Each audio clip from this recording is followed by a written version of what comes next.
Regardez cette vidéo jusqu'à la fin et vous comprendrez mieux le comportement de Zelensky en tant que leader et en tant que négociateur dans un environnement politique où les dirigeants européens font tout pour être les principaux protagonistes, allant jusqu'à préférer que la guerre continue plutôt que de signer la paix avec la Russie.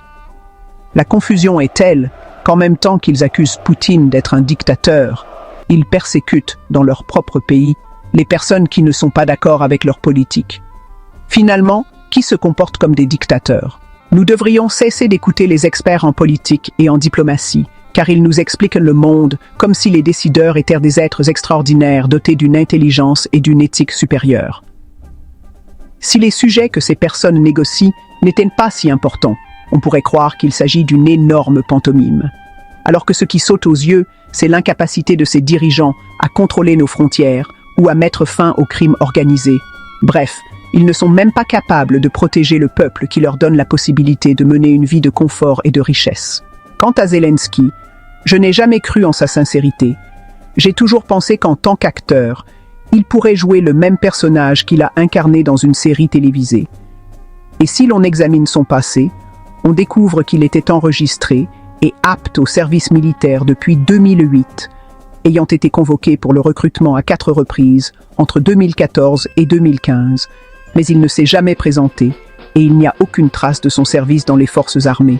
En réalité, Zelensky est le produit de l'histoire ukrainienne qui a été opprimée pendant des siècles, où ses dirigeants, lorsqu'ils ont obtenu l'autonomie, ont commencé à se comporter comme des hommes rancuniers avec lesquels il est difficile de négocier. De plus, avant la guerre, l'Ukraine était considérée comme le pays le plus corrompu du monde, étant utilisé comme blanchisseur d'argent sale pour des institutions du monde entier. Prenez l'exemple honteux de Hunter Biden, au centre d'un stratagème que Zelensky a aidé à dissimuler, en ne coopérant pas avec Trump et en protégeant Hunter, ce qui explique certainement la grande affection que lui portait Biden. Zelensky a grandi à Kryvyi Rog, une ville où les gangs d'adolescents étaient connus pour leur taille et leur brutalité, et il ne faut pas exclure que grandir dans cet environnement ait pu laisser des traces sur sa personnalité. Oleksandr Vassiliev, ancien membre du conseil municipal d'Odessa, pense que Zelensky a peur de passer pour un perdant, et c'est l'une des principales caractéristiques de sa personnalité. Vassiliev pense que Zelensky a un complexe d'infériorité, qui lui donne une peur obsessionnelle de passer pour un idiot.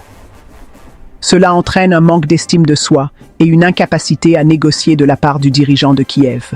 Heureusement, ceux qui dirigent réellement l'Ukraine se sont rendus compte que la paix est désormais la seule issue pour le pays.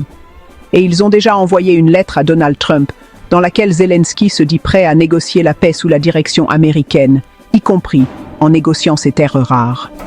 Oui, c'est ce que l'on a toujours su. Zelensky n'est qu'une marionnette. Il a été utilisé par les Américains, qui seront désormais les propriétaires de son pays.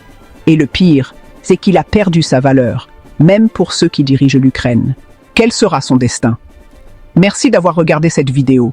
Et n'oubliez pas de liker et de vous abonner à la chaîne. Bonne chance et bonne santé à tous.